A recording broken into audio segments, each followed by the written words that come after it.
fenced within courts of justice. The next king would be crowned without a religious service at Westminster Abbey. Prisons and workhouses, men of war and regiments would all be left without chaplains. In short, for fear of offending infidels and people who object to intercessory prayer, I suppose that regimental bands would be forbidden to play God Save the Queen. He goes on.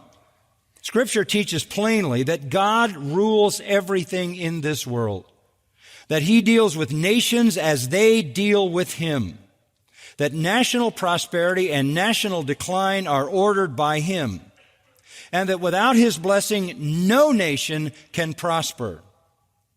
Whether men like to see it or not, I believe it is the first duty of a state to honor and recognize the true God. The sinews of a nation's strength are truthfulness, honesty, sobriety, purity, temperance, economy, diligence, brotherly kindness, charity among its inhabitants. Let those deny this who dare. And will any man say that there is any surer way of producing these characteristics in a people than by encouraging and fostering and spreading and teaching pure scriptural Christianity? The man who says there is must be an infidel. He closed his statement. The government which ignores religion and coolly declares that it doesn't care whether its subjects are Christians or not is guilty of an act of suicidal folly. Irreligion, even in a temporal point of view, is the worst enemy of a nation. On another occasion, he said this: in what manner God would punish England if English governments cast off all connection with religion, I cannot tell.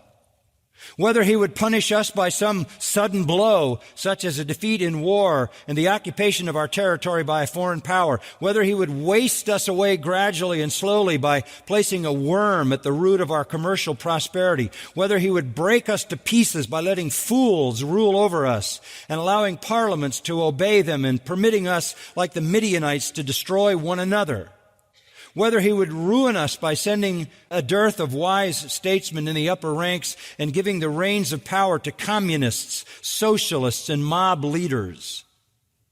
All these are points which I have no prophetical eye to see, and I do not pretend to determine God's sorest judgments, which the ancients said are like millstones. They grind very slowly, but they grind very fine. The thing I fear most for my country is gradual, insensible, dry rot and decay. But of one thing I am very sure: the state that begins by sowing the seed of national neglect of God will sooner or later reap a harvest of national disaster and national ruin. Again, Ian Murray responded to Ryle's thoughts with these words: the gospel may succeed in lawless paganism, but does that mean that Christians need not pray for conditions which support godliness and honesty? Can the Christian be unconcerned whether Christ is publicly honored or not? Does it make no difference whether society at large acknowledges or despises the law of God? Was Ryle dreaming when he taught that from creation God appointed one day in 7 to be kept holy, and that the public observance of that day has brought untold blessing to mankind? The truth is that the law of God has wider function than the promotion of conviction which leads to salvation. Where it is heard and known, it acts as a restraint on sin.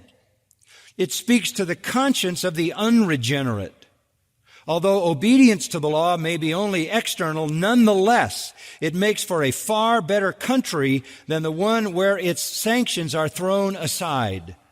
To live where God is known and where His word is heard is, says Murray, an inestimable blessing. End quote.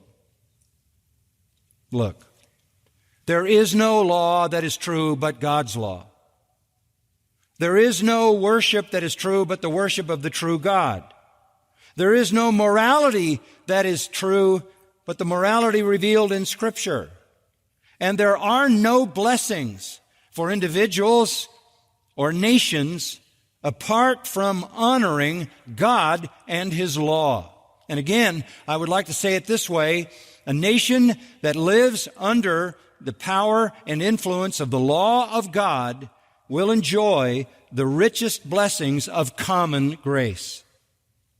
The chaos of the world, national chaos, at any point, anywhere, is always related to the rejection of God and the rejection of true worship and the rejection of His law and His word and obedience to Him. His law defines what is good. His law defines what is evil. His law promotes good. His law restrains evil.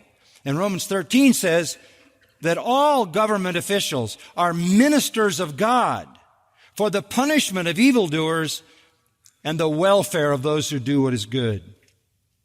An irreligious, immoral government that cares nothing about God and nothing about His law will self-destruct in the disintegration of its own godless complacency.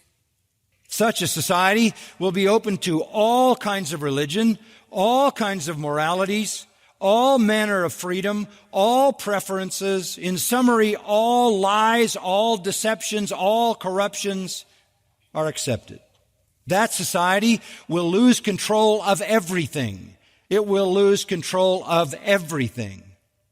Chaos will begin to take over, and the only way the chaos will be slowed down will be when dictatorial control, or maybe even a police state, is formed, where thought and behavior is fixed, and anybody out of bounds is punished.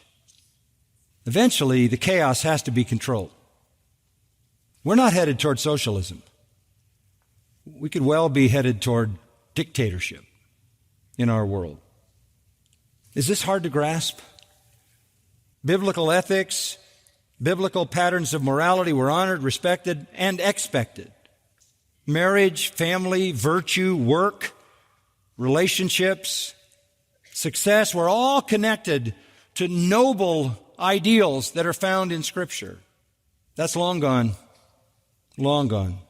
Unlikely to ever appear in the lifetime of anybody sitting here, because evil men just get worse and worse. Ryle had some serious convictions about government and about the worship of God and about the law of God. And he said,